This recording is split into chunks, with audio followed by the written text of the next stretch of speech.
lluvia y mal tiempo, tenemos las compensaciones que siempre da la vida. Está con nosotros Juan José Sebrelli.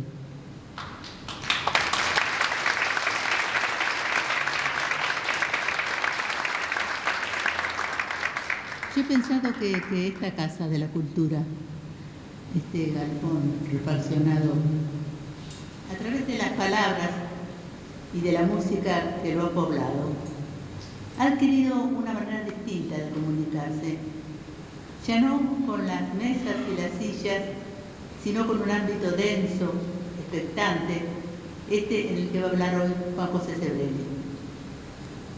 Sebrelli es de aquellas personalidades que se han abierto paso a través de una disciplina, de una pasión, empujando la niebla que lo rodeaba, nos rodeaba, para hacer identidad, presencia, dolorida palabra. Sebrelli caminó y camina para una identificación cada vez más clara y más potente. Es el que está, es el que escribe, es el que sufre, el periodista, el ensayista, el filósofo, el maestro de las grandes cátedras, el perseguido, el negado por una sociedad de una pacatería infame, el lúcido y tenaz detractor de las oscuridades cotidianas, el que habla a través de todos los que de alguna manera lo estaban esperando. Es el Sebrelli que quisimos traer y el que ha llegado a nuestra casa. Recibámoslo con alegría, que es la forma más alta de calificar a un amigo que trae con él sabiduría y belleza. Muchas gracias por intentarlo.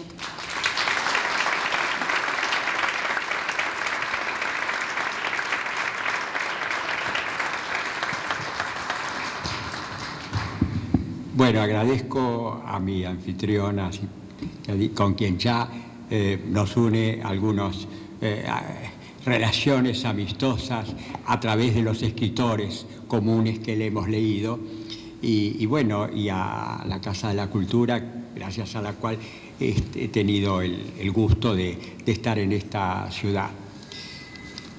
Bueno, el tema que me he propuesto es tan enorme, tan vasto, que apenas si podemos rozarlo. ¿Qué es la Argentina de hoy? ¿Hacia dónde va? Yo siempre considero de que no podemos comprender el presente sin hacer una retrospección histórica. Hay ya un lugar común que dicen, bueno, para saber a dónde vamos deberemos saber de dónde venimos, pero es una realidad. Tenemos que hacer una retrospección en el tiempo, ¿no?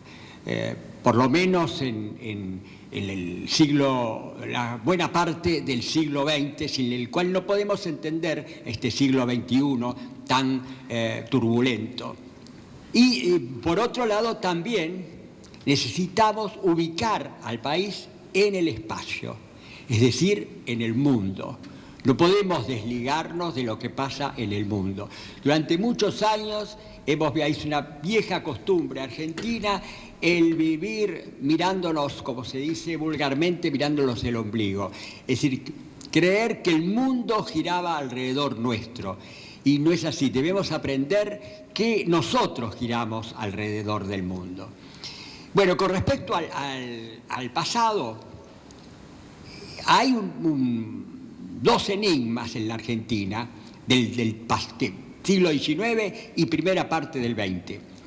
La Argentina, en el siglo hasta las últimas décadas del siglo XIX, era un país totalmente pobre, sin ninguna relevancia, y de pronto surge en la década del 80 del siglo XIX un gran boom, a tal punto que se convierte en uno de los países más prósperos, más ricos del mundo, no de América Latina, sino del mundo. Eso fue realmente el milagro argentino. Y después se dio, a partir de mediados del siglo XX y sobre todo a fines del siglo XX, y sigue arrastrándose en el siglo XXI, se dio como un milagro al revés, una decadencia, primero lenta, del país y después cada vez más veloz, ¿no? A tal punto esto se convirtió casi en un enigma que figura en los manuales de economía, el fenómeno argentino, que es uno de los pocos casos en el mundo de un país que era tan próspero y lo más importante, y que de pronto decaiga en esa forma. Estos son dos enigmas fundamentales que habría que contestar. Muy rápidamente, el tema es un tema político y es un tema económico. Básicamente, la decadencia viene por el aspecto económico, es decir, la gran prosperidad surge a raíz de algunas innovaciones, de los cambios tecnológicos, por ejemplo, la aparición del la construcción de los ferrocarriles, el barco a vapor, que permitió a la industria agropecuaria convertirse en una de las industrias principales del mundo. Y después una generación de hombres ilustres, ¿no? De la llamada generación del 80, donde está Sarmiento, Avellaneda, Mitre, Roca, que tenían una visión muy moderna del país y que lo llevaron a la gran prosperidad. Básicamente la educación del pueblo, básicamente la educación del pueblo, que había sido la obsesión de Sarmiento. Y bueno, y la decadencia, que podríamos marcarla a mediados del siglo XX, después de la Segunda Guerra Mundial, viene porque el modelo económico, que era el modelo agroexportador, se agota porque los precios en el mercado mundial de los productos agropecuarios bajan y suben los productos industriales. Ahí se agota, ¿no? Ahí se agota. Y en el aspecto político, porque una democracia que se había empezado a instrumentar en 1916 con las primeras elecciones, dura apenas 15 años, 16, 15 y 16 años, porque rápidamente se da el golpe, en 1930 se da el primer golpe militar, y a partir de entonces entra primero una fase de una semidemocracia basada en el fraude electoral, y después, a partir del 43 y hasta el 83, 40 años de gobiernos militares. Aún los gobiernos civiles estaban controlados por el ejército y de gran influencia también de la Iglesia. Es decir, que no hubo prácticamente, ese es el motivo fundamental de esa gran decadencia. Bien, está surge el fenómeno del populismo, que es protagónico, ¿no? de todos estos episodios. En realidad hubo tres partidos políticos, podemos llamarlo, que gobernaron todo el siglo XX, toda esa parte de decadencia de la Argentina, que son el Partido Militar, que gobierna a través de golpes militares y de dictaduras, que afortunadamente parece que ha sido dejado de lado, esperemos que para siempre. Y después está el radicalismo y el peronismo, que son los dos partidos mayoritarios. De los tres, el que más tiempo gobernó fue el peronismo, más aún que los militares, y el que menos gobernó fue el radicalismo. Así que un poco la responsabilidad van en ese orden. El populismo, que va a ser el protagónico de todo este periodo, es decir, dicho en términos, el populismo es un fenómeno de distintos países, no es exclusivamente argentino. En la Argentina se encarna en el peronismo. El populismo trata de responder, encontrar una solución a los dos problemas. Por un lado, la crisis económica, por los motivos que dijimos, y por otro lado la crisis política. Pero contesta mal.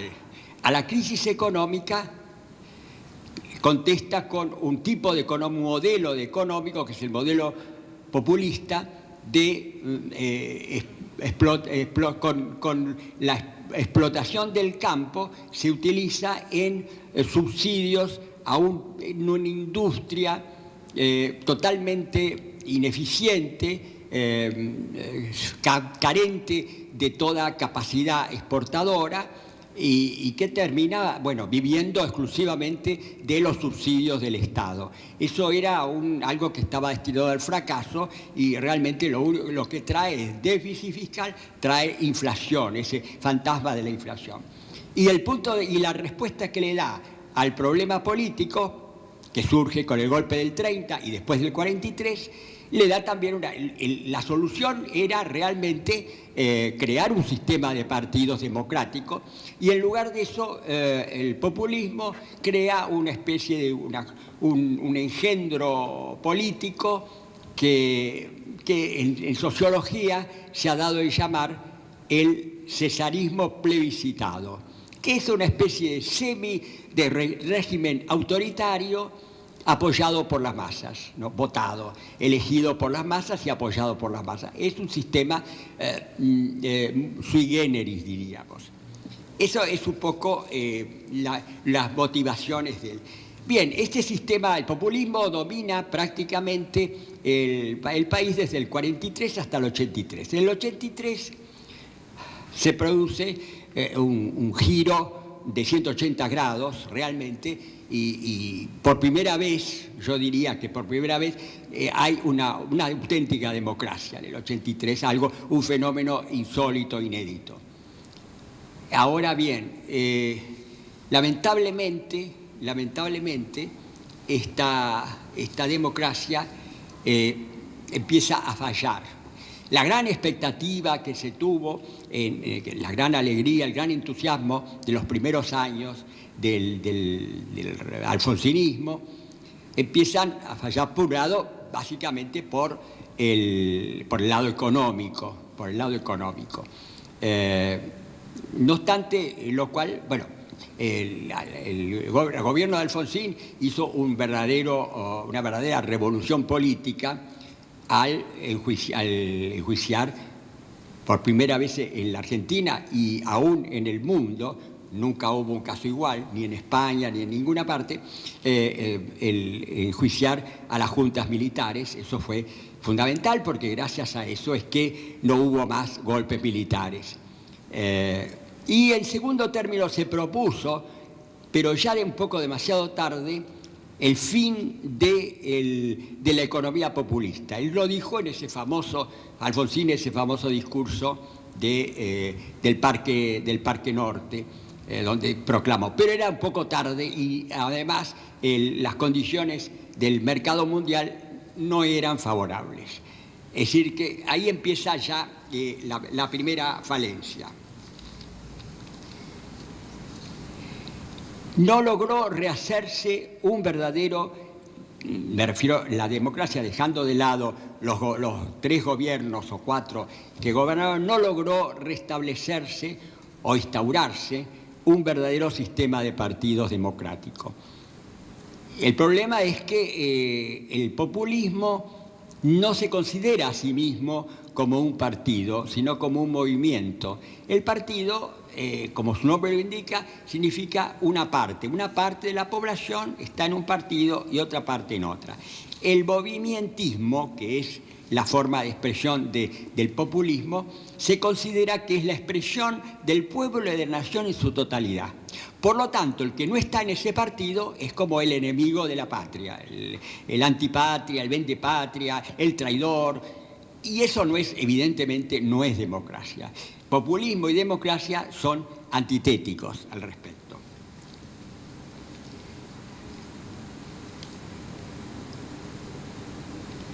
Esa es básicamente una de las dificultades. Por eso es que era muy difícil intentar siquiera un sistema de partidos porque el que iba a ganar, es decir, no se podía excluir al peronismo desde ya, porque una democracia significa que todo el mundo puede tener los representantes que elige y no se podía excluir a un partido que además era un partido bastante mayoritario y eso era fundamental. Y sí, se permitía, como se permitió en el 83, la inclusión del peronismo, el peronismo iba a instaurar un sistema que no era democrático. Es decir, que la posibilidad que se dio en el 83, única y primera, es que el peronismo fuera derrotado en las urnas, democráticamente. Esa fue la gran oportunidad. Y a raíz de eso, el peronismo por primera vez intentó convertirse en un partido, no ya en un movimiento, sino en un partido. Después, bueno, la cuestión económica echa todo esto a perder. Y el Partido Peronista vuelve a convertirse en, como es hoy, en un movimiento que se considera representante del pueblo y de la nación, y que no reconoce, y que reconoce en los adversarios o los trata como enemigos. Eso no es democrático, porque uno justamente de los problemas para instaurar una democracia acá y en cualquier país, ¿no? Porque hay algunos temas que algunos temas que son inherentes a la Argentina y otros que son generales sobre los problemas que tiene la democracia. Uno de esos es el tema del sufragio universal. El sufragio universal es absolutamente necesario para que exista un sistema de partidos democrático, obvio, pero no es suficiente. La idea de que el partido que gana las elecciones es el mejor, sin lugar a dudas, y que puede gobernar por sí mismo, no es una idea democrática. Primeramente que el voto tiene un rasgo cuantitativo, pero no cualitativo. Es decir, que la mayoría significa que, valga la redundancia, la mayoría de la gente está a favor de algo, de uno de los partidos. No significa que ese partido que gana sea la representación de la verdad y del bien, porque los valores, verdad, bien, belleza, no son valores cuantificables, son cualidades, pero no cantidades. Entonces, en una democracia la idea, el pueblo siempre tiene razón, que es una idea típicamente populista, no es acertada para una mentalidad democrática. Una mentalidad democrática diría, en un sistema democrático, el pueblo tiene derecho a equivocarse, y a rectificar su error, si es que considera, y el partido opositor, el derrotado, tiene posibilidad en otra oportunidad de triunfar. Por eso hace falta, para ese juego democrático de mayorías y minorías, hace falta varias condiciones. Una condición es igualdad de oportunidades para todos los partidos, cosa que en la Argentina existe a medias. Igualdad de oportunidades significa, por ejemplo, que los medios de comunicación, los medios que hoy son prácticamente los que definen las posiciones, porque se habla mucho de la prensa, de los diarios, de Clarín y La Nación. ¿Cuántos argentinos leen Clarín? Una minoría, seguramente. Es decir, que no es la influencia fundamental en la actualidad la de los medios. La influencia fundamental es la de la televisión y la radio. Y la televisión y la radio indudablemente están casi en su mayoría en manos del partido gobernante. Sobre todo, prácticamente canales de aire hay uno solo que no esté cooptado o directamente por el gobierno o por amigos del gobierno. Y eso me parece que es, y sobre todo, básicamente, el canal del Estado. El canal del Estado es un canal que pertenece a todos, porque todos los argentinos pagamos nuestros impuestos para que exista un canal del Estado. Sin embargo, ese canal del Estado es el canal del gobierno, no del Estado. Porque de la primera a la última programa son propaganda del gobierno, lo cual no está mal, siempre y cuando también se permitiera a la oposición tener su programa. No existe eso. Entonces ya hay una desigualdad de oportunidades, ¿no? La oposición tiene escasas posibilidades de llegar a la gente. Por ejemplo, bueno, en los canales de aire hay un solo canal de aire que no está bajo la égida del gobierno y ya dijimos también del canal oficial.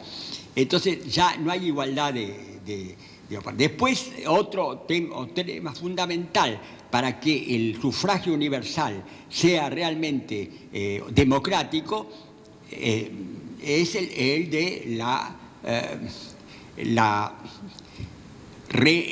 no reelección de los candidatos, la posibilidad de el que se equivocó pueda rectificarse y el que perdió pueda ganar. Eso es decisivo. Cardoso decía, un gran presidente democrático de Brasil, Cardoso decía, más de 2 gobiernos seguidos por la misma persona, deja de ser una república y se transforma en una monarquía. Ese es otro de los fenómenos fundamentales. La idea de que la mayoría o la democracia está decidida, se decide por el sufragio, por quien gana el sufragio, está comprobado que no es así históricamente. Y vamos a poner algunos ejemplos históricos.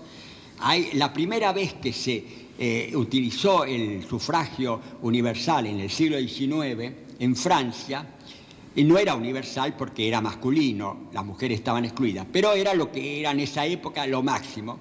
El primer sufragio universal lleva al triunfo a Luis Napoleón Bonaparte, sobrino de Napoleón, que utiliza su triunfo electoral para convertirse en un dictador.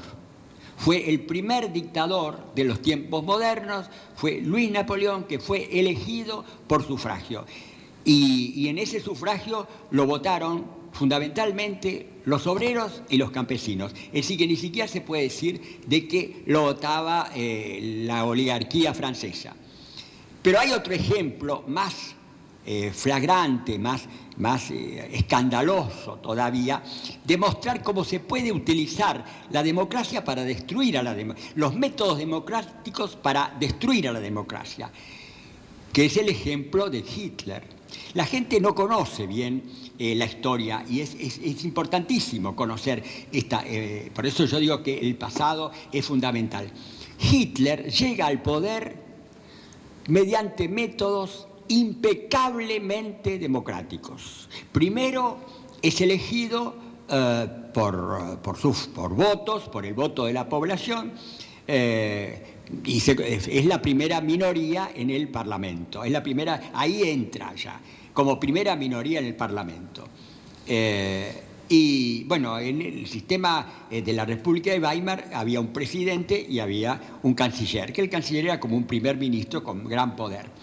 El presidente, en medio de una situación muy caótica, nombra, por presión de distintos sectores de la sociedad, nombra como canciller democráticamente a Hitler.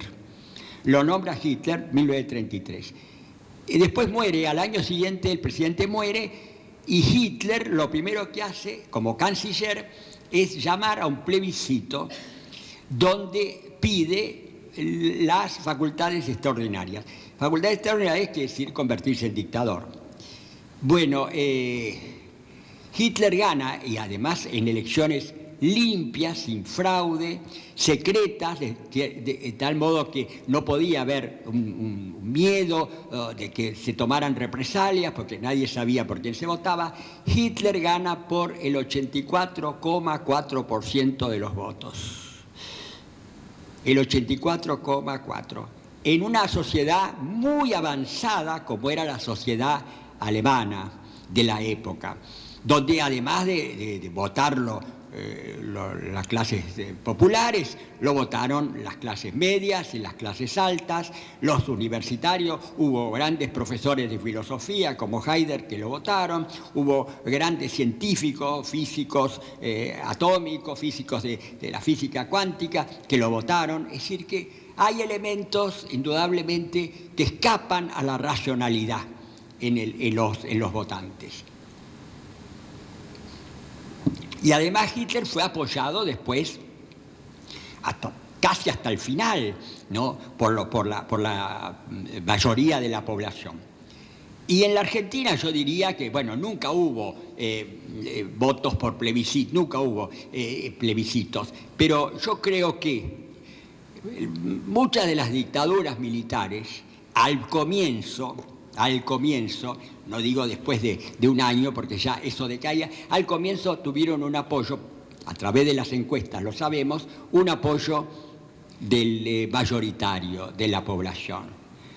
El golpe del 30, sin lugar a dudas, tuvo el apoyo de casi todos los partidos políticos, el apoyo de la universidad, de los estudiantes, es indudable que si hubiera habido plebiscito a los 15 días, Uriburu hubiera ganado las elecciones. Otro tanto se puede decir del golpe de Onganía. Onganía al principio tenía un gran porcentaje de votantes a su favor. Y bueno, y lo mismo podíamos decir de Galtieri en la época de la Guerra de las Malvinas, donde el 80% de la sociedad estaba a favor de esto. Es decir que el sufragio universal solamente por sí no es garantía ninguno del gobierno democrático. Además primero que no, hay que tener las condiciones para que la sociedad en su mayoría tenga, ya dijimos algunas, ¿no? La libertad de expresión y demás. Pero fundamentalmente no es solamente el voto, sino que además hay, para hablar de democracia, sino que además hay que gobernar, el gobierno debe ser democrático. ¿Cuáles son las reglas para hablar de un gobierno democrático? Primero y fundamental, la división de poderes. ¿Por qué es la división de poderes? Es una cuestión puramente formal. Los populistas dicen que es una mera fórmula, no tiene demasiada importancia. Es fundamental, porque los poderes se controlan unos a los otros. El poder legislativo controla al poder ejecutivo y el poder judicial controla al poder ejecutivo y al poder legislativo. Hay un control, ¿no?, fundamental. Y además tienen que existir organismos estatales y no estatales que a su vez vigilen y controlen a los tres poderes. ¿Por qué existe la corrupción, por ejemplo? Lord Acton, hay una frase famosa de Lord Acton que decía: todo poder corrompe, el poder absoluto corrompe absolutamente. Porque corrupción y autoritarismo son dos cosas indisolublemente unidas. El poder que quiere perpetuarse y que quiere tener cada vez más poder es corrupto porque compra apoyos, por ejemplo.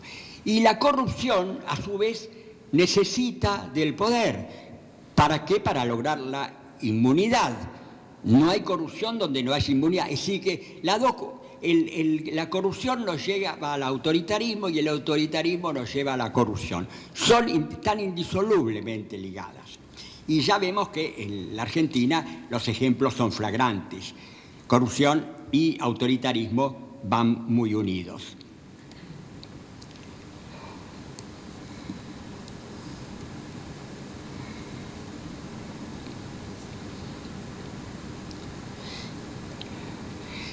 Esto parecería que yo estoy hablando haciendo una defensa del voto calificado. Nada de eso. El voto calificado es peor, tiene peores defectos todavía que el voto universal. ¿Por qué? Porque ¿quién elige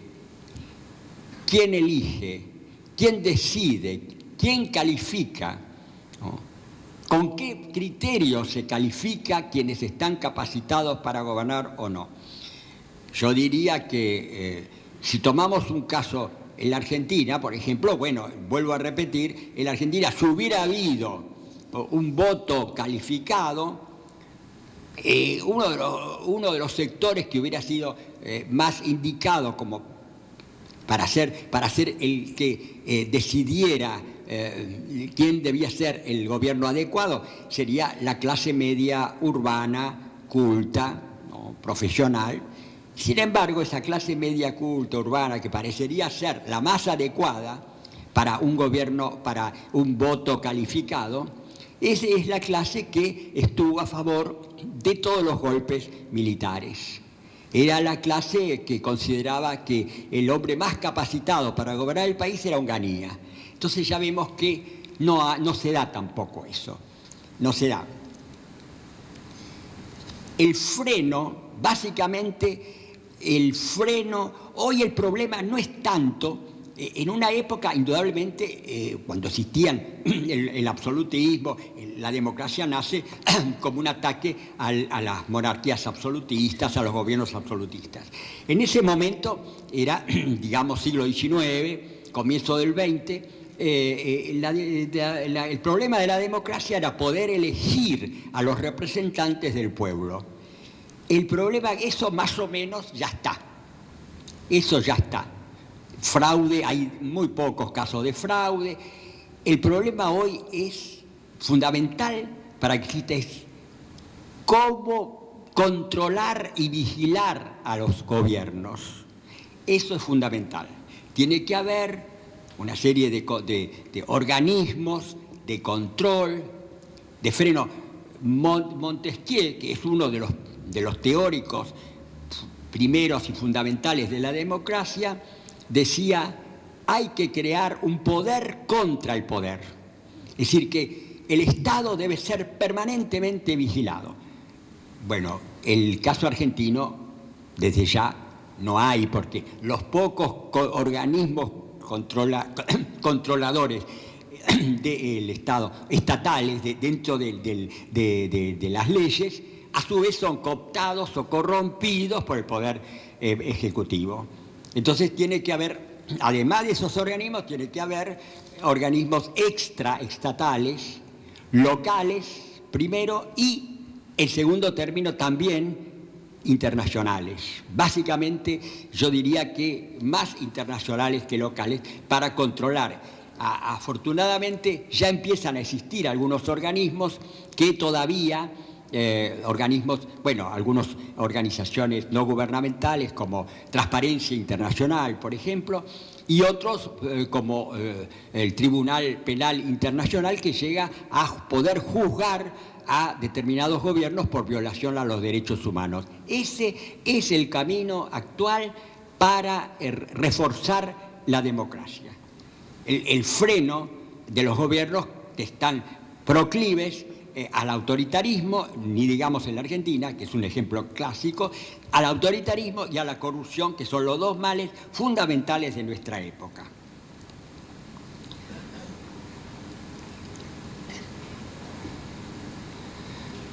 El tema entre sociedad civil y los gobernantes.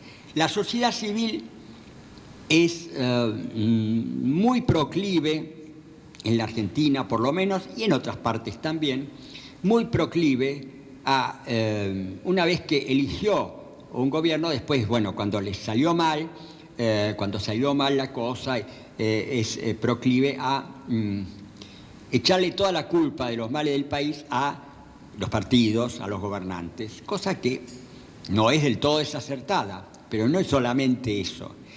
¿Cuánta responsabilidad tiene la sociedad civil? Ya vimos cómo la sociedad civil argentina ha apoyado a los golpes, en su primera etapa, los golpes militares. Y además hay un tema que no es una especificidad argentina, sino es del mundo entero. La gente que realmente se interesa por la política, que piensa en política, que conoce, que se informa y que tiene un voto realmente racional, es una minoría. Yo diría, en la Argentina habrá un 20% que están a favor, convencidos de un determinado partido, el gobernante, por ejemplo, el que está gobernando, diríamos un 20%. Otro 20% que está convencido, con razones y con argumentos, en contra del gobierno. Y el resto, que es mayoritario, las cifras que yo doy, por supuesto, son estimativas, pero más o menos es así. Y el resto, que sería el 60%, es completamente indiferente y apática a la política. Esa es la realidad de todos los sistemas políticos modernos, no solamente de la Argentina. En Estados Unidos, que es la democracia más antigua, la mitad de la población, como no es el voto obligatorio, no van a votar. El voto, la política no es una necesidad como puede ser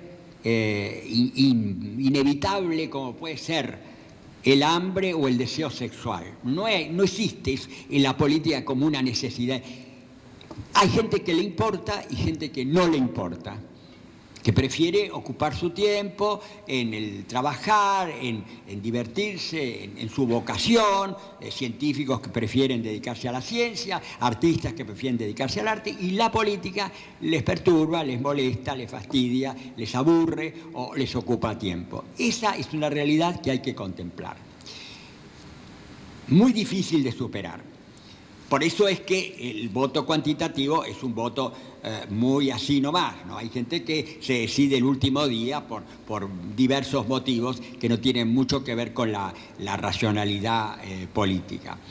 Eso es realmente es así, es muy importante tomar en cuenta esa apatía y esa indiferencia. Eso no significa de ninguna manera, no podemos obligar a la gente que se ocupe de algo que no le interesa. Es decir, no podemos, hay mucha gente que no le interesa la música, no podemos obligarla a que les guste la música. Bueno, hay gente que no le interesa la política. Esto no significa, la gente que no le interesa la música o la pintura, bueno, el mundo sigue andando. Pero la gente que no se interesa por la política no deja por ello de ser responsable de lo que le pasa al país. No, porque aún el silencio o el no elegir es una manera también de elegir. Hay una diferencia de responsabilidad y culpabilidad. Los culpables principales son los protagonistas de la política. Después hay culpables o responsables indirectos, que son los que apoyaron. Y después está la responsabilidad del que decidió no decidir nada. También eso es.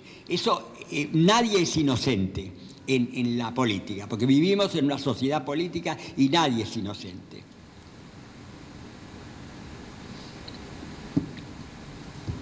Y el tema de los políticos, el defecto de los políticos, ese es el defecto digamos, de los electores. Ahora está el defecto de los elegidos, de los representantes.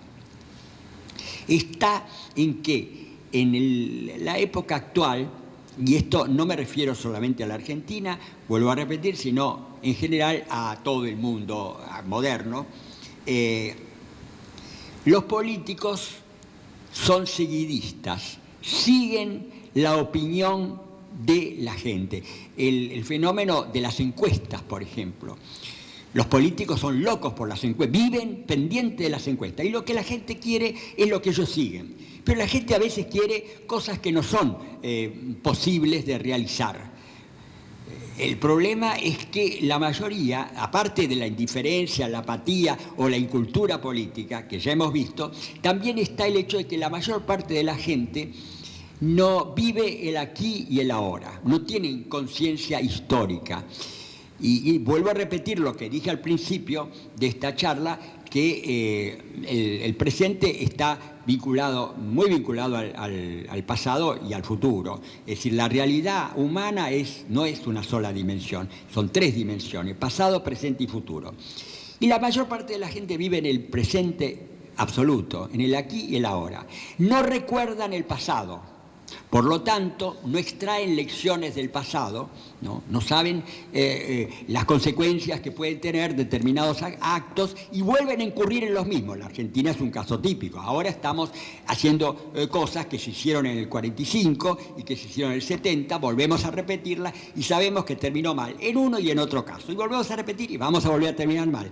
Es porque no tenemos recuerdo del pasado y tampoco nos proyectamos al futuro, porque si nos proyectáramos al futuro, sabríamos que determinadas acciones políticas que nos pueden traer un beneficio en el presente van a tener consecuencias no en un futuro lejano, sino en un mediano plazo, consecuencias negativas.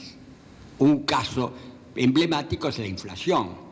La inflación, cuando empiezan los primeros años de la inflación, da una euforia y un bienestar, es la gran fiesta del consumo, porque hay plata, hay dinero.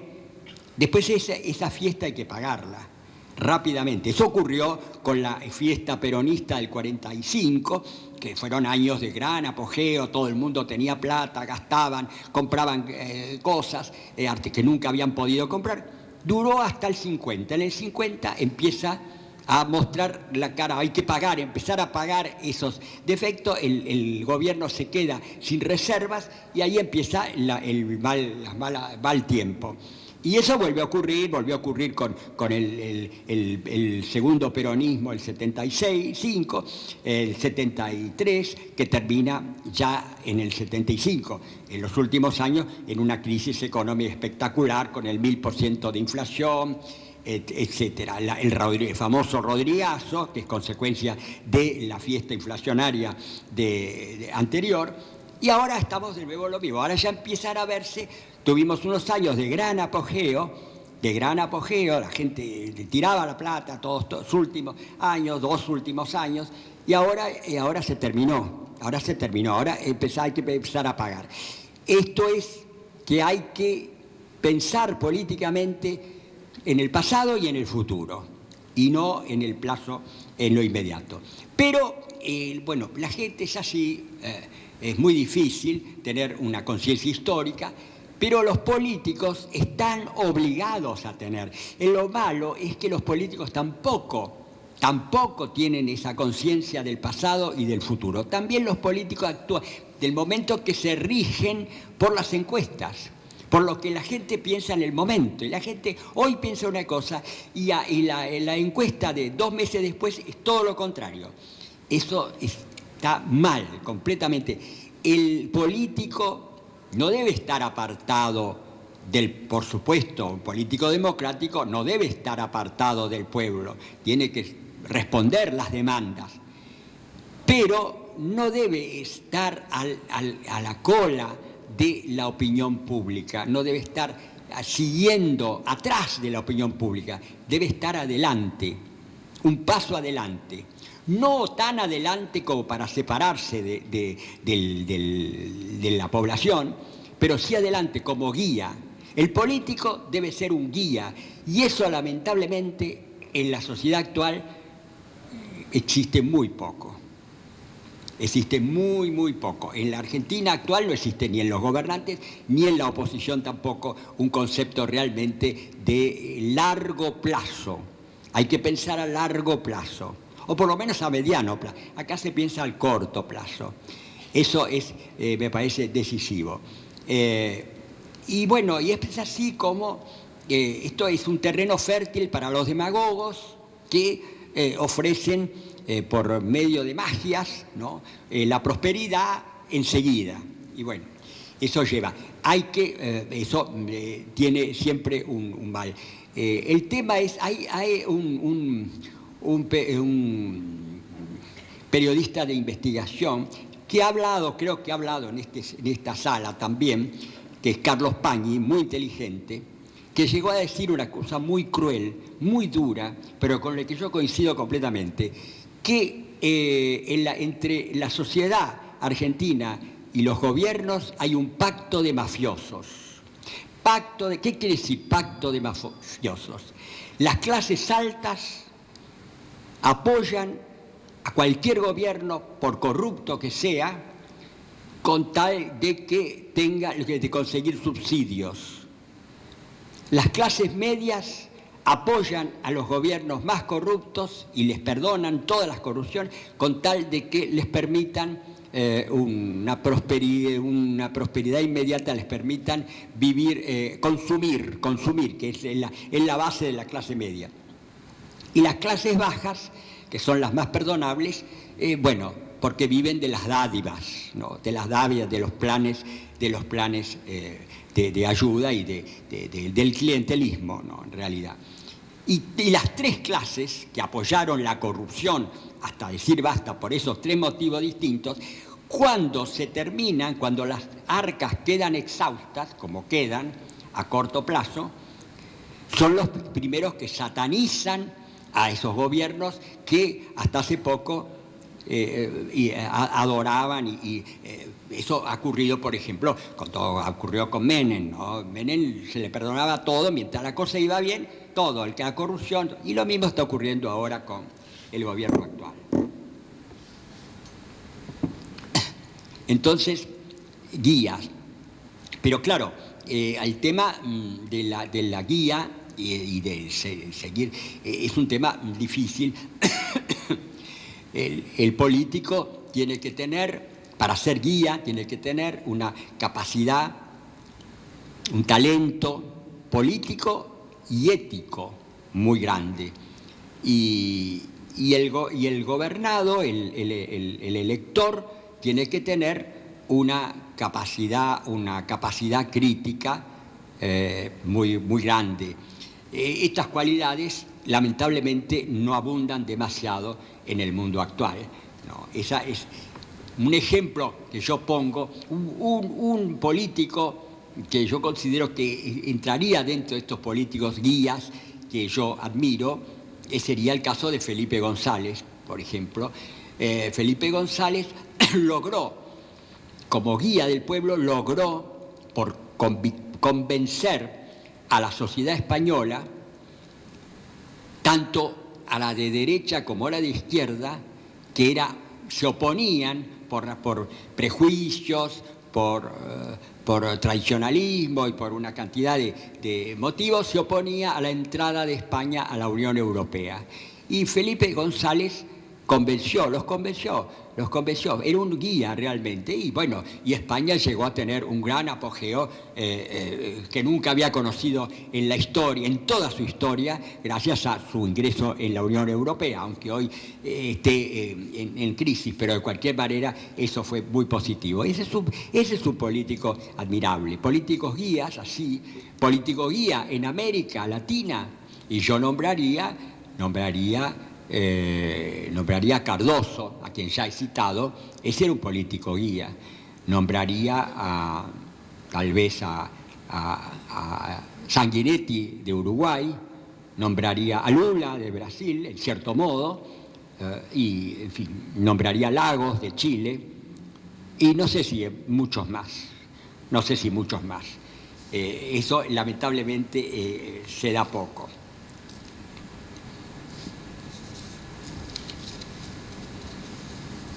Bueno, aparentemente estoy un poco, esta visión es un poco escéptica, un poco pesimista con respecto a la realidad actual, pero vivimos en un mundo en crisis, el mundo y la Argentina doblemente en crisis, así que yo creo que cuando se está enfermo, lo mejor, la única manera de curarse es tener un buen diagnóstico. Hay que diagnosticar. Si uno dice, no hay ninguna enfermedad, con una pastillita o un yuyo se cura, no. Evidentemente hace falta, si se tiene un cáncer, hace falta una operación a fondo. Y lo más probable es que nos curemos. Pero eso, lamentablemente, a la gente no le gusta, y a los gobiernos tampoco quieren correr el costo político que significa hacer cambios o tomar medidas que son impopulares en el corto plazo, aunque sean positivas en el mediano plazo.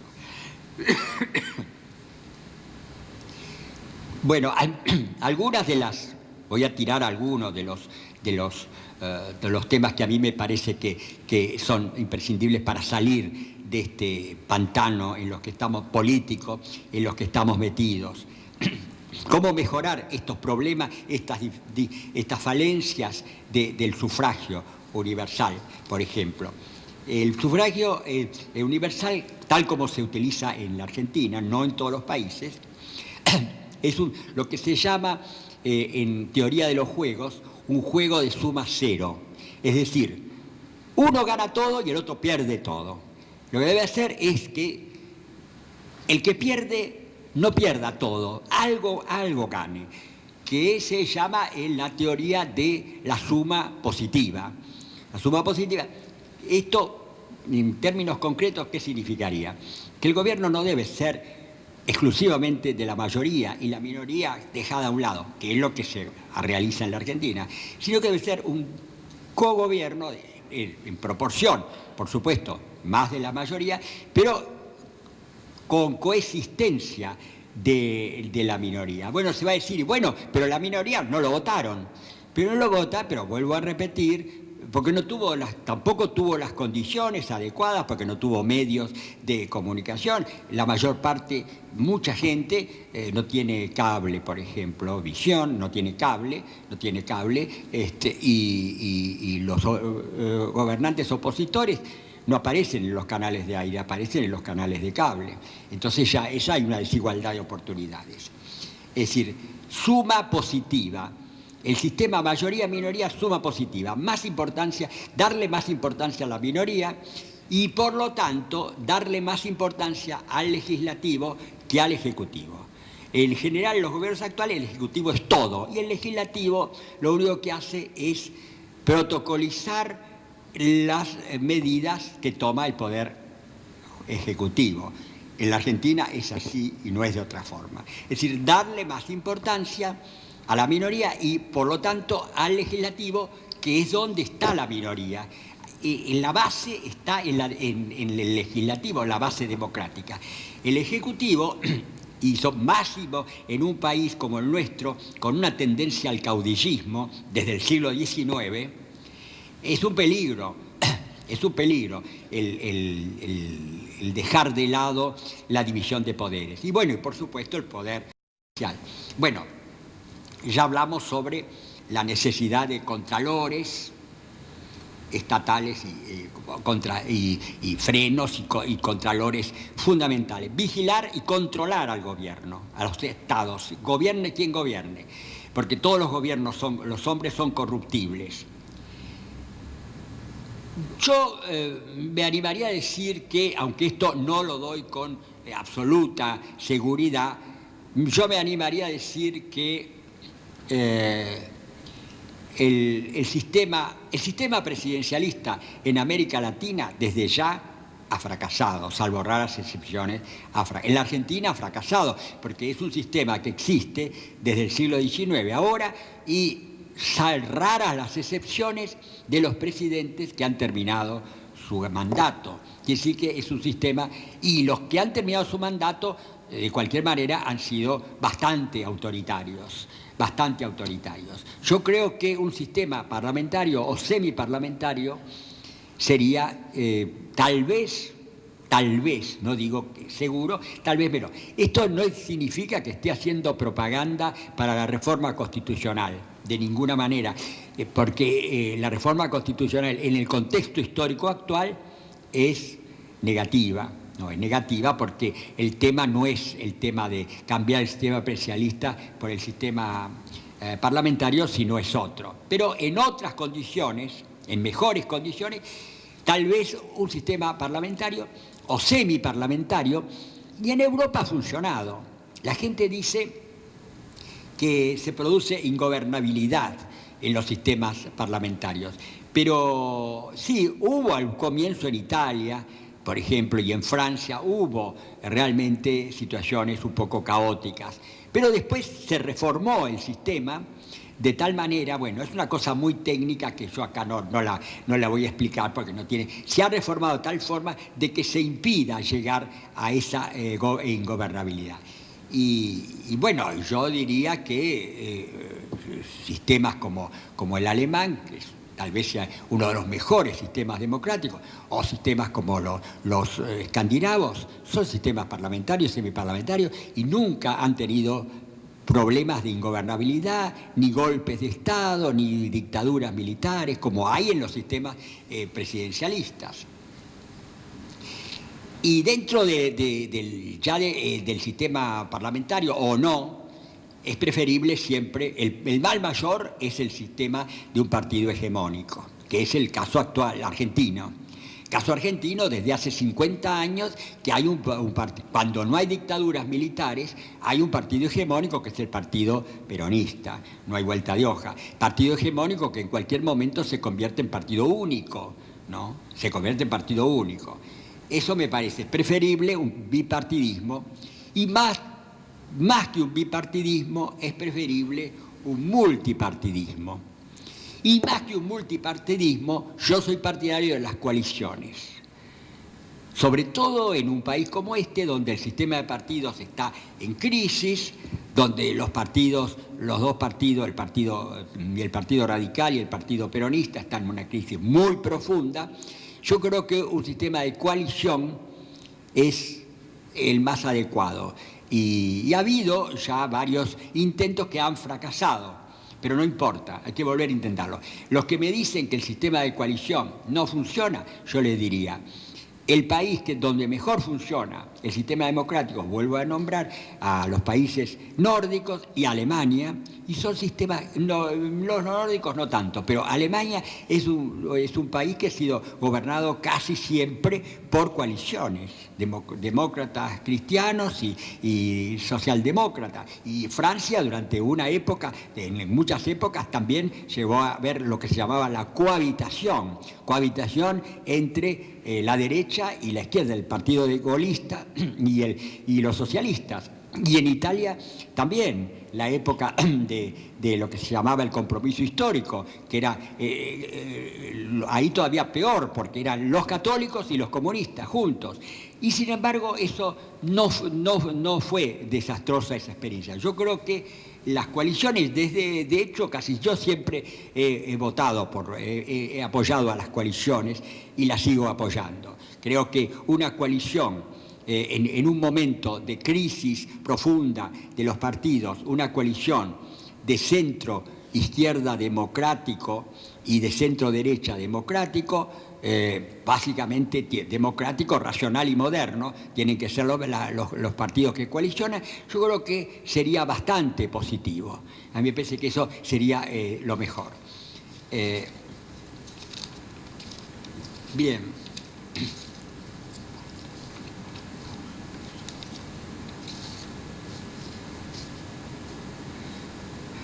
Bueno, además hay que aceptar, es otra regla decisiva, hay que rechazar todo gobierno o todo sistema político que se proponga el fin de los conflictos, la paz y la unión universal. Eso, dos utopías del siglo XX, el fascismo se proponía justamente el terminar con todos los conflictos y contradicciones mediante el orden y la jerarquía, y el comunismo mediante una hegemonía total. Los dos fracasaron. Y en este momento yo creo que si la democracia se plantea el fin de todo conflicto, va a fracasar también. La realidad humana es conflictiva, y la democracia es justamente el entender que lo que debe hacer un gobierno democrático es impedir que los conflictos se transformen en violencia, que terminen en una lucha a muerte o sangrienta, y llegar a coaliciones, una vez más utilizo ese término, consenso. Pero el consenso no significa el fin del disenso.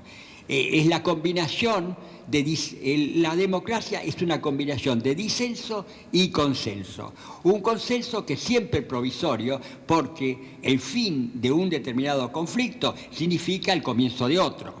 Porque cuando se ganó la Segunda Guerra Mundial contra el fascismo, se consideró que llegábamos a una época de paz y de democracia. No hubo tal. Empezó inmediatamente la Guerra Fría. Cuando se termina la Guerra Fría, también se consideró de que ahora era el reino universal de la paz y la democracia. No hubo tal. Empezó el fundamentalismo islámico y demás. Es decir, que hay que hacerse a la idea de que los gobiernos son siempre imperfectos y conflictivos porque la realidad humana también lo es. No debemos ser pesimistas ni optimistas, porque el pesimismo y el optimismo es una forma de fatalismo, de determinismo, de profecía en el futuro. Los pesimistas creen que siempre las cosas estarán mal y los optimistas consideran que las cosas van a estar bien. No, es decir, vivimos en el futuro es siempre incierto y el único sentimiento que podemos sentir frente a ese futuro no es ni el optimismo ni el pesimismo, sino la incertidumbre. Yo, al respecto, recordaría un concepto de un escritor un pensador político, que estuvo muy de moda hace unos años y que hoy está totalmente olvidado, que es Antonio Gramsci. Antonio Gramsci decía: hay que unir el pesimismo de la inteligencia, del intelecto, con el optimismo de la voluntad, de la acción. Es decir, que debemos saber que el mundo es peligroso, que es riesgoso, que hay enorme cantidad de problemas, que la democracia es muy difícil, no obstante lo cual hay que seguir en ese camino y seguir luchando por eso. Bien.